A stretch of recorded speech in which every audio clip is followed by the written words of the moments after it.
Doctor صاحب thank you, بہت بہت شکریہ ہمیں جوائن کرنے کا. Doctor Zakir Ahmed, Sindh health minister. Doctor صاحب، جو گفتگو ابھی تک ہماری ہوتی رہی ہے جواد صاحب کے ساتھ، اس میں دو تین بڑے امپورٹنٹ پوائنٹس جو ہیں وہ سامنے آئے ہیں. ایک تو یہ بات، اور ہم نے سردار تماشی صاحب سے بھی بات کی، انہوں نے کچھ ڈسکرپنسیز کے حوالے سے بات کی تھی. یہ بتائیے گا، جو پہلا میرا سوال ہے وہ یہ ہے کہ دوائیوں میں جو یہ کہہ رہے ہیں اکراس دا بورڈ نہیں، لیکن بہت ساری ایسی دوائیاں ہیں، آپ بھی رپورٹس پڑھ رہے ہوں گے، جن میں کہ انکریز ہوتا جا رہا ہے دن بدن. کچھ تو کمپنیز کی طرف سے ہو رہا ہے، کچھ کیمسٹ جو ہے وہ خود کر رہے ہیں. اس پر کسی قسم کا کوئی چیک اینڈ بیلنس نظر نہیں آ رہا. اس میں کیا، واٹ از دا ریزن؟ یہ کہتے ہیں جی لیبر بڑھ گیا ہے، کاسٹ بڑھ گئی ہے، الیکٹریسٹی بڑھ گئی ہے، بٹ بہت سارے ڈرگز ایسے ہیں وچ آر، ان کی پرائس امیڈیٹلی انکریز ہوئی ہے، زیادہ انکریز اینڈ دن بدن انکریز ہو رہی ہے. دوسرا، عموماً ایسے مواقعوں پہ جبکہ جیسے ایزما یا ان چیزوں کا سیزن ہوتا ہے، لائف سیونگ ڈرگز یا وینٹلین یا اس طرح کی چیزیں جو ہیں وہ عموماً غائب ہو جاتی ہیں. وائی؟ اچھا، اس میں بات یہ ہے کہ آج فیڈرل ہیلتھ منسٹر صاحب آئے تھے اور وہاں ہم نے اس ایشو کو ریز بھی کیا ہے کہ جو کامن ریزرویشن آ رہی ہے بہت زیادہ پرائس میں جو ریز آیا ہے اس حوالے سے.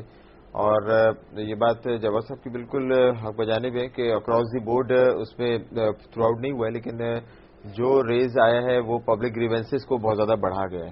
وہ بات بالکل جسٹیفائبل بھی ہے کہ اس کی بہت ساری کازز ہیں جس کی وجہ سے کئی ڈالر کی شفٹنگ جو اس میں ہوئی ہے ایکسچینج ریٹ میں، پھر اس کے بعد لیبر ایکسپینسز اور دیگر، اس کی وجہ سے یہ وہ ہے. لیکن آج فیڈرل ہیلتھ منسٹر صاحب نے اس پہ ایشورنس بھی کرائی ہے. جس پریس بریفنگ میں ان کے ساتھ تھا اس میں انہوں نے یہ ایشورنس کرائی ہے کہ اب اس چیز کو مزید وہ کنٹینیو نہیں کریں گے، ابھی جو بھی کسی نئے ڈرگ کے اندر کوئی نیا اضافہ نہیں ہوگا. تو یہ آج کی ایک اچھی گڈ نیوز میں کہہ سکتا ہوں. I don't know whether you have taken him on board or not in this program, but he has assured the media today that he is not going to give a raise in any other price of the medicines. اور جو ہوا انہوں نے کہا that was not across the board، اور اس کے اندر جو بھی ریٹ ہوا اس کے انہوں نے کچھ مختلف ریزنز بھی دیے ہیں. لیکن as we being the representatives in the health department, we have approached him many times and have asked to get some decrement, but he has now assured us that there won't be an increase in the price of medicine as far as this current financial year is concerned. Across the board. Okay. اچھا doctor صاحب، دوسری بات یہ بتائیے گا کہ بہت سارے، اب ایک سوال میں یہ کرنا چاہتی ہوں کہ جو ہمارے ہسپتال ہیں جو فیڈرل حکومت کے انڈر جو آتے ہیں وہ تو چلے چھوڑیں، جو پروونشل گورنمنٹ کے اندر آتے ہیں یا پبلک ہیلتھ سیکٹر کے ساتھ جو آپ پرائیویٹ پبلک ہیلتھ میں جو کام کرتے ہیں، اس میں کیا کوئی زکوٰۃ فنڈ ہوتا ہے؟ جی بالکل ہوتا ہے، بیت المال ہے، اس کے اندر زکوٰۃ فنڈ ہسپتالوں میں ہوتا ہے. تو پھر کیا وجہ ہے کہ وہاں کے جو مریض ہیں ان کو اس کا ایکسس نہیں دیا جاتا؟ میں نے کتنی دفعہ جو ہے، آپ یقین کریں کہ کتنی دفعہ ہاسپٹلس کو خود اپروچ کیا ہے، ان کے ڈائریکٹر سے، ڈاکٹر سے بات کی ہے. وہ مریضوں کو یہی کہتے ہیں جی فارم بھر کے لے آئیں، اس کے بعد فارم پر کوئی اثر نہیں ہوتا، ان کو پرچیاں لکھ کے دیتے رہتے ہیں اور یہی کہتے ہیں پیناڈول جیسی دوائی، وہ کہتے ہیں جی ہمارے پٹیاں نہیں ہیں ہمارے پاس، باہر سے خریدو. یہ سسٹم ہمارا کیوں ختم نہیں ہو سکتا؟ آئی مین what is there that we کی ناٹ اسٹاپ دس؟ مریض وہاں پڑے رہتے ہیں، they keep on complaining, they keep on کربنگ. آپ نے کہا کہ آپ 6.5 ملین کا ڈیزرونگ پیپل کے لیے آپ کوئی ڈسٹرکٹ وائز کوئی free health insurance facility programme بھی شروع کرنا جا رہے ہیں. تو how will this be implemented کہ اگر وہاں پہ لوگوں کو فیسلٹیٹ ہی نہیں کیا جاتا؟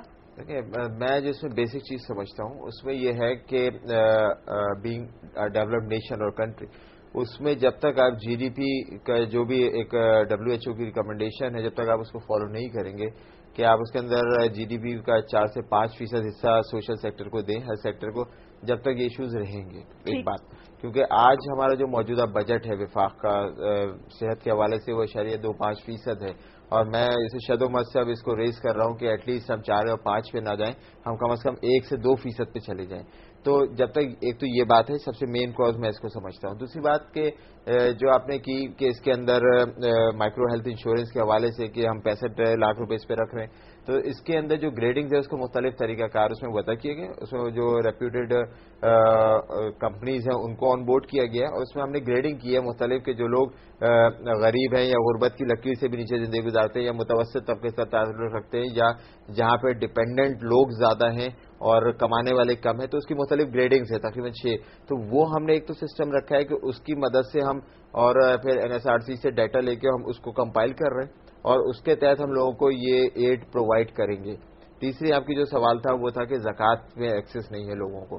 تو بات وہی ہے کہ جب آپ کے پاس بجٹ تھن ہوگا, بجٹ کم ہوگا اور لوگ بہت زیادہ ہوں گے تو یہی فیل ہوگا کہ کسی کو کچھ نہیں مل رہا. حالانکہ جو بجٹ جو آتا ہے زکوٰۃ کے لیے, میرا خیال ہے کہ میں اگر یہ کہوں کہ اس میں کھانے پینے کا یا اس میں کرپشن کا جو رجحان ہے وہ تھوڑا کم ہوتا ہے. وہ جاتا ہے, لوگوں کو ایکسیس ہوتی ہے, لیکن چونکہ اگر ایک گلاس ہے اور پینے والے 100 لوگ ہیں تو پھر وہ یہ لگے گا کسی کو بھی کچھ نہیں ملا. یہ اس کی سب سے بڑی وجہ میں سمجھتا ہوں. گورنمنٹ ضرور ایکسیس دے رہی ہے بیت المال تک یا زکوٰۃ تک, اس کا پروسیس میں مانتا ہوں کہ کمپلیکیٹڈ ہے, تکلیف دہ ہے. ایک عام آدمی کو جو اپنے مریض کو اپنے لواحقین کو لے کر آئے علاج کے لیے, اس کو کہہ دیا جائے کہ تم جاؤ فلاں فلاں جگہ سے ایسے اس کو اٹیچ کرا کے لے آؤ. ایگزیکٹلی. تو دس وی آر ٹرائنگ ٹو وہ جو اس کے اندر جو چکر ہیں فائلوں کے اس کو کم کرنے کی کوشش کریں. Micro health insurance I think it can be a big contributor as far as the provision of health care facilities are concern. And another thing, the third most important جو ایشو اب میں ریز کر رہا ہوں, آج میں نے federal health minister صاحب سے ہی بات کی کہ definitely we need to give a raise in the allocation of health to at least around 1% of the GDP. یہ حالانکہ WHO کی اس سے بہت کم. My last question to you is کہ یہ بتائیے گا, ڈو یو ایگری کہ جعلی دوائیاں مارکیٹ میں پھر فلوٹ کر رہی ہیں؟ پھر کا لفظ جو ہے وہ تھوڑا سا اس کو میں کروں گا, لیکن definitely there are experience counterfeited medicines. اور یہ جو میٹنگ ہوئی ہے نا اسی ایسے دیر ہوئی ہے یہاں پر مجھے جانے میں کہ میں اسی کو ہیڈ کرتا, کل اگین ہم اس کو کنٹینیو کریں گے. تو اس کے اندر ہم نے بیسک چیز میں ابھی اپنے جو بھی چیف ڈرگ انسپیکٹر تمام کو یہ بول کر آئیں کہ I am going to shift اور ٹرانسفر ایوری ون اگر یہ چیز نہیں کنٹرول ہوگی. اور بالکل تھوڑا سا اس میں ریٹ میں اضافہ ہوا ہے, اور آئی تھنک کہ monitoring is not up to that standard اور مارک کہ ہم کریں. میں یہ بھی مانتا ہوں کہ اس کو اگینسٹ کرنے کے لیے بہت پاورفل مافیا سرگرم عمل ہو جاتی ہے. کس قسم کا مافیا ڈاکٹر صاحب؟ بالکل مافیا ہے جو لوگ اس قسم کے کاروبار کر رہے ہیں, جو اس قسم کی دواؤں کو پھیلا رہے ہیں. تو ظاہر سی بات ہے کہ وہ مختلف یوں کہہ لیں کہ ان پہ ہاتھ بھی ڈالے جاتے رہے, مختلف لوگ پکڑے بھی جاتے رہے. تو لیکن میں سمجھتا ہوں ابھی بھی ایک بھرپور سرگرم مافیا ہے جو اس کو مسلسل ڈسکریج کرتی ہے, مارکیٹ میں وہ دواؤں کو پھیلا رہی ہے تاکہ اور لوگوں تک وہ دواؤں کی رسائی ہو رہی ہے. تو اس میں ایک چیز میں آپ کی توسط سے بولنا چاہوں گا کہ جب بھی کوئی شمول میں اور آپ جب بھی میڈیسن پرچیز کریں تو ایٹ لیسٹ بل وارنٹی پہ ضرور زور دیں کہ جب آپ وہ بل وارنٹی لیں گے اٹ مینس کہ اس نے پورا جو روٹ طے کیا وہ بالکل صحیح ہے, and the one is getting the exact bill warranty. جیسے ایگزیکٹلی وہ لکھ کے دے گا کہ پوسٹان دے رہا ہوں میں آپ کو, پیراسیٹامول دے رہا ہوں. اس کا مطلب ہے کہ اس نے جہاں سے پرچیز کی اس کے بعد اس کی بھی رسید ہوگی. تو وہ چین آف کمانڈ مینٹین ہوتی ہوئی نیچے تک آ گئی. اس کا مطلب کہ the medicine you are getting is the original one. Doctor صاحب کس طرح جعلی دوائیوں کی اس ایشو کو, آپ کے پاس ڈرگ انسپیکٹرز وغیرہ تو کافی لمیٹڈ تعداد میں ہیں آبویسلی, اور کتنا بڑا شہر, اتنی بڑی آبادی, اتنی آپ یہ دیکھیں کہ پان کی دکان والوں نے بھی دوائیاں رکھی ہوئی ہیں, اس کو کس طرح کنٹرول کریں گے؟ مطلب this has to there has to be a stern law from the at least provincial government سے, تو آپ اس کو کچھ پاس کروائیں کہ یہ ہر ایک کو تو دوائی رکھنے کی اجازت نہ ہو نا. لاسٹ کامنٹ پلیز اس پہ, this has to be strict legislation. دیکھیں میں بالکل آپ کی لیجسلیشن کی بات کرتا ہوں, لیجسلیشن ہے بھی صحیح, ٹھیک ہے, اور اس کے اندر یہ بھی ہے کہ اس مریض کے لیے سزائیں بھی ہیں, جرمانے بھی ہیں, سب چیزیں بھی ہیں, اس کا سیجر بھی ہے کہ اس کو بند کر دیا جائے, یہ بالکل ہے. لیکن میں سمجھتا ہوں کہ اس میں پبلک اویئرنیس بھی کہیں نہ کہیں بہت زیادہ کاؤنٹ کرتی ہے. اگر عوام کو تھوڑا سا یہ شعور ہو جائے کہ اس جگہ سے دوا نہیں لینی اور اس جگہ سے لینی ہے, ادھر صحیح دوا مل رہی ہے ادھر غلط مل رہی ہے اور پرسکرپشن کے ساتھ لینی ہے, تو میں یہ سمجھتا ہوں کہ پھر جب سیلف میڈیکیشن کو ہم کہیں ڈسکریج کریں گے اور اویئرنیس کو بوسٹ کریں گے تو اس سے یہ چیز زیادہ بہتر ہوگی. آلدو کہ we do have a role, we do have regulations for such sort of culprits کہ ہم ان کو بالکل جیل میں بند بھی کر سکتے ہیں, ان کو سزا بھی کرا سکتے ہیں, جرمانہ بھی. لیکن میں سمجھتا ہوں اس میں پبلک کو ایٹ دیئر اون کہیں پہ اونرشپ ڈیولپ کرنی پڑے گی اپنی صحت کے لیے, کہ جب تک وہ خود سے بل وارنٹی بل اور دواؤں کے حوالے سے کانشیس نہیں ہوں گے تو I think it's not that much easier. Doctor صاحب تھینک یو.